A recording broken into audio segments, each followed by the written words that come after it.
ये कहानी एरर की है जो कि एक ऐसी दुनिया में है जहाँ पर एक सर्टेन एज होने के बाद सबको अपना क्लास मिलता है। लेकिन एरल की जब बारी आती है उसे कोई भी क्लास नहीं मिलता। वो क्लासलेस होता है। हालांकि किसी को भी ये पता नहीं था कि एरल के पास भले ही कोई क्लास नहीं था, पर इसकी वजह से ही उसके ग्रोथ की कोई भी लिमिट नहीं है। कहानी की शुरुआत में हमें एरर को अपनी फैमिली के साथ दिखाया जाता है, जहां सभी काफ़ी ज़्यादा एक्साइटेड थी कि हमारा मैन क्रिएटर को कौन सी क्लास मिलने वाली है। सभी लोगों को विश्वास था कि हमारा मैन क्रिएटर को सबसे टॉप के हीरो की क्लास मिलेगी। लेकिन तभी उसकी बहन कहती है, फाइनली वो दिन आ चुका है जिस दिन तुम्हें तुम्हारी क्लास का पता चलेगा। हाँ, मैं भी काफ़ी ज़्यादा नर्वस हूँ। लेकिन कहीं ना कहीं हमारा मैन क्रिएटर को अपने ऊपर पूरा विश्वास था कि उसे बस नॉर्मल सी क्लास मिलेगी। दरअसल इस वर्ल्ड में जब भी कोई बच्चा 10 साल का होता है तो गॉड्स आकर उसे डिफरेंट डिफरेंट क्लास यानी कि मैजिक देती है, और यही डिसाइड करता है कि आखिरकार वो लोग आगे चलकर क्या बनने वाले हैं, आलू बेचने वाले या फिर स्वर्ड्समैन। और यहाँ तो कोई निंजा। और आज के ही दिन हमारा मैन क्रिएटर की ब्लेसिंग सेरेमनी होने वाली है। और अब किंगडम के सभी बच्चे चर्च में आ चुके थे ताकि वो लोग अपने अपने करियर के बारे में जान सके। वहाँ पर सबसे पहले एक बच्चा आता है और अब उसके बाद वह आगे टीचर के पास बढ़ता है। टीचर उस पर कुछ मंत्र फूंकता है। अचानक से उस बच्चे को अपने मन के अंदर कुछ विजुअल्स दिखता है और टीचर उसे बोलता है, अरे बच्चे, तुम तो एक ब्लैक स्मिथ बनोगे। और वो बच्चा काफ़ी ज़्यादा खुश होकर वापस से अपने फादर के पास जाता है। आगे जाकर अब धीरे धीरे करके सभी बच्चों की ब्लेसिंग कंप्लीट हो चुकी थी। और अब अगली बार यह अब फाइनली हमारा मैन क्रिएटर की आ चुकी थी। सभी लोगों को उस पर काफ़ी ज़्यादा विश्वास था, क्योंकि उसकी मॉम स्वॉर्ड प्रिंसेस थी और उसके डैड एक बहुत ही ओपी से मेज थे। इसीलिए सभी लोगों को लग रहा था कि हमारा मैन क्रिएटर को तो कोई टॉप की हीरो क्लास मिलेगी। वो आगे बढ़ना शुरू करता है और टीचर एक बार वापस से उस पर ब्लेसिंग मैजिक का यूज़ करता है। लेकिन तब हमारा मैन क्रिएटर को अपने दिमाग में कुछ भी दिखाई नहीं देता, और टीचर भी यह देखकर काफ़ी ज़्यादा शॉक्ड हो चुका था।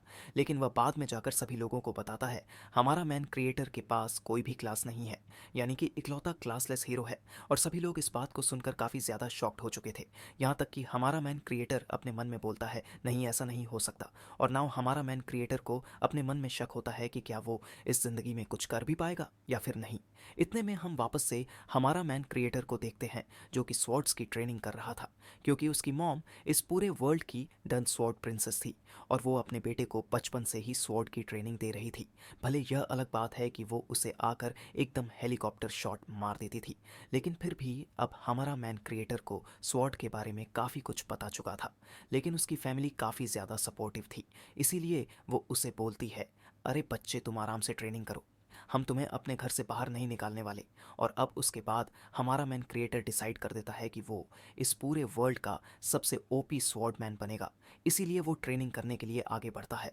वो आगे चलकर वहाँ पर एक ट्रेनिंग ग्राउंड पर पहुँचता है, जहाँ पर कि वो देखता है कि दो बच्चे जिनके पास के पहले ही स्वॉर्ड क्लास से वो लोग आपस में ट्रेनिंग कर रहे होते हैं, और उन लोगों की मूवमेंट और स्पीड काफ़ी ज़्यादा ओपी होती है।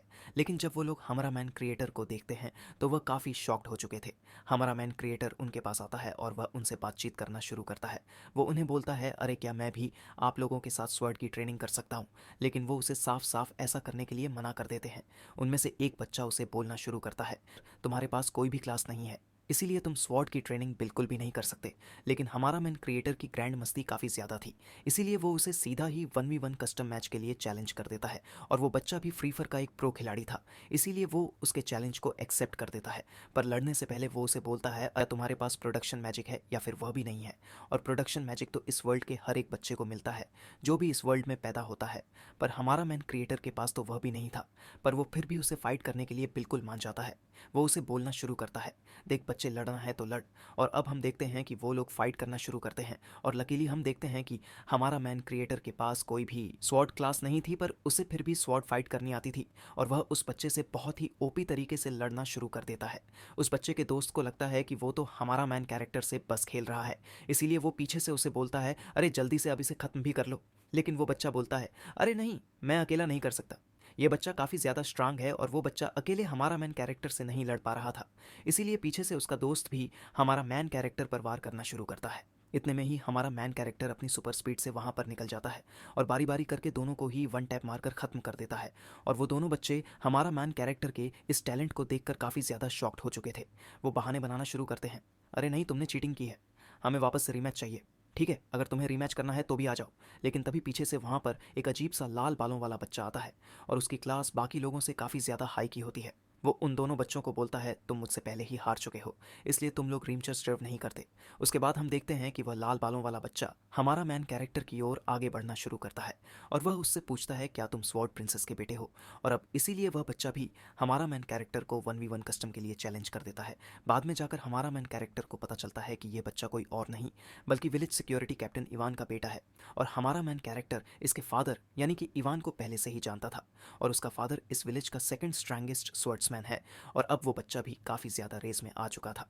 जब उसे पता चलता है कि इसकी मॉम कोई और नहीं बल्कि स्वॉर्ड प्रिंसेस है, वो कैसे भी करके यह साबित करना चाहता था कि उसकी फैमिली उनकी फैमिली से काफ़ी ज़्यादा सुपीरियर है। इसीलिए वो हमारा मैन कैरेक्टर को सबसे पहले 1v1 कस्टम के लिए चैलेंज कर लेता है। लेकिन कहीं ना कहीं उसे पता था कि हमारा मैन कैरेक्टर के पास काफ़ी ज़्यादा ओपीसी पावर होने वाली है। वो उसे बोलता है बच्चे अब मैं तुझे मार दूंगा। और अब तो हमारा मैन कैरेक्टर भी लड़ने के लिए एकदम तैयार हो चुका था। उसके बाद हम देखते हैं कि अब वो लोग तलवारबाजी करना शुरू करते हैं और उन दोनों के मूव्स ही काफ़ी ज़्यादा फास्ट थे। और उस लाल बालों वाले लड़के के पास पहले से ही एक अजीब सी क्लास थी और वो थी स्वर्ड्समैन की।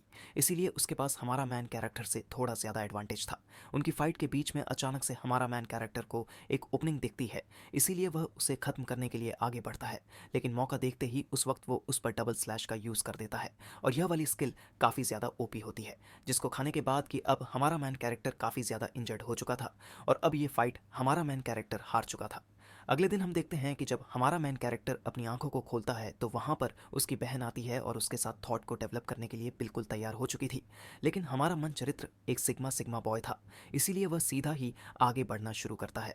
वह सबसे पहले ब्रेकफास्ट करता है और सीधा ही अपनी ट्रेनिंग करने के लिए वहाँ पर निकल जाता है, क्योंकि अब तो उसे कैसे भी करके स्ट्रांग बनना था और उस लाल वाले लड़के को वापस से हराना था।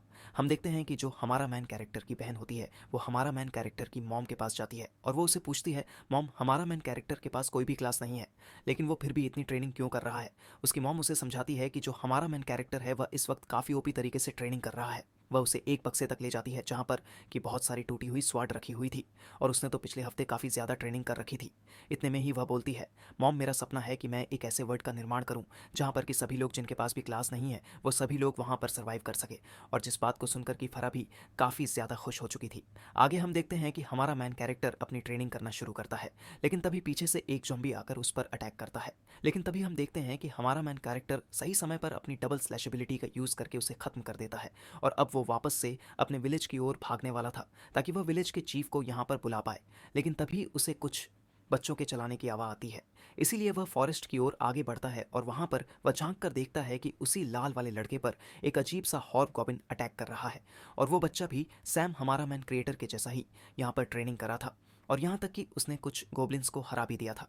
इतने में हम देखते हैं कि वो बच्चा अपनी बची पावर का यूज़ करके अब फाइनली उस होप गॉबिन को भी अब खत्म कर लेता है। पर अब वह काफ़ी ज़्यादा इंजर्ड हो चुका था और ना ही तो उसके पास कोई स्टेमिना था। जब हमारा मैन क्रिएटर ज़मीन पर देखता है तो वह देखता है कि उसका गंगा जल तो एकदम टूट कर बिखर चुका है, इसीलिए वह वापस से रिवाइव नहीं हो सकता। इसीलिए हमारा मैन क्रिएटर अपने बैग से गंगा जल निकालता है और उस बच्चे को दे देता है और अब वो वापस से रिवाइव हो चुका था। उस लाल बच्चे को पता चलता है कि हमारा मैन क्रिएटर ने ट्रिपल स्लैश मैजिक की एबिलिटी को सीख लिया है। पर जब उसे इस बारे में पता चलता है तो वह काफ़ी ज़्यादा शॉक्ड हो चुका था, क्योंकि हमारा मैन क्रिएटर के पास कोई भी ट्यूटर नहीं था उसे सिखाने के लिए। वो लोग अपनी पावर को मेजर करने के लिए एक बार वापस से रीमैच करना शुरू करते हैं। सबसे पहले वो दोनों ही ट्विन स्लाइस का यूज़ करते हैं और जब वो लाल बॉल लड़का देखता है कि हमारा मैन क्रिएटर उस ट्विन स्लाइस का यूज़ करवाया था तो वो काफ़ी ज़्यादा शॉक्ड हो चुका था। वो लोग एक बार वापस से ट्विन स्लाइस मैजिक का यूज़ करते हैं, लेकिन इस बार अचानक से हमारा मैन क्रिएटर थ्री स्लाइस का यूज़ करता है और जिसकी वजह से कि अब हमारा मैन क्रिएटर इस बार जीत चुका था। यहाँ तक कि वह बच्चा भी हमारा मैन क्रिएटर की इस पावर को देखकर काफ़ी ज़्यादा शॉक्ड हो चुका था, क्योंकि उसकी थर्ड स्लाइस काफ़ी ज़्यादा फास्ट थी।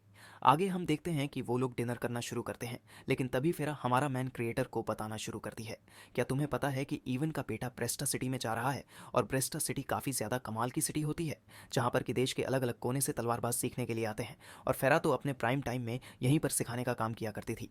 और अब आगे कुछ स्वर्ड्समैन जो कि एक वैगन में बैठे हुए थे वो आगे बढ़ना शुरू करते हैं ताकि वो जल्द से जल्द सिटी ऑफ स्वॉर्ड्स की ओर आगे बढ़ पाए। और वहीं पर हम देखते हैं कि हमारा मैन क्रिएटर भी उन्हीं में से शामिल था और उन्हीं में से दो लड़का लड़की आपस में बातें करना शुरू करते हैं। और यहाँ तक तो उन दोनों की ही क्लास काफ़ी ज़्यादा अपर क्लास की थी, जिनमें से कि एक बारबेरियन था और एक उसके बाद वह एक दूसरे से बातें करना शुरू करते हैं कि आखिरकार उनमें से कौन सबसे ज़्यादा पावरफुल है। लेकिन तभी वह बारबेरियन उस लड़की को बोलता है अरे तुम्हारे प्लॉट्स काफ़ी ज़्यादा बड़े हैं, आखिरकार तुम कैसे लड़ लेती हो।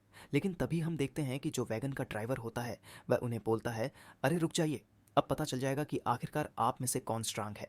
आगे हम देखते हैं कि वहाँ पर तो पूरा का पूरा ऑक्सक्स का झुंड था। सभी लोग उन चीज़ों को देखकर काफ़ी डर चुके थे। यहाँ तक कि वहाँ सिर्फ और सिर्फ ऑक्सक्स नहीं, बल्कि वहाँ तो ऑक्सक्स का राजा भी था। उनमें से एक बच्चा काफ़ी ज़्यादा डर जाता है, इसीलिए वह स्वर्ड्समैन को बोलता है, मुझे प्रोटेक्ट कीजिए। लेकिन वह स्वर्ड्समैन अब काफ़ी ज़्यादा डर चुका था, इसीलिए वह सीधा ही वैगन छोड़कर अपनी जान बचाने के लिए वहाँ से भाग जाता है। लेकिन तभी हम देखते हैं कि वो लड़की भी वहाँ से भाग चुकी थी। ड्राइवर अपने मन में सोचता है कि उसके पास कोई भी क्लास नहीं है और ना ही तो उन्हें प्रोटेक्ट करने के लिए यहाँ पर कोई आएगा, इसीलिए अब वो यू टर्न मारने का सोच लेता है। लेकिन तभी वहाँ पर एक बच्चा जाता है और यह कोई और नहीं बल्कि हमारा मन क्रिएट था। वो आगे भागना शुरू करता है और अब एक के बाद एक करके हर एक जर्क मॉन्स्टर को पेलना शुरू करता है।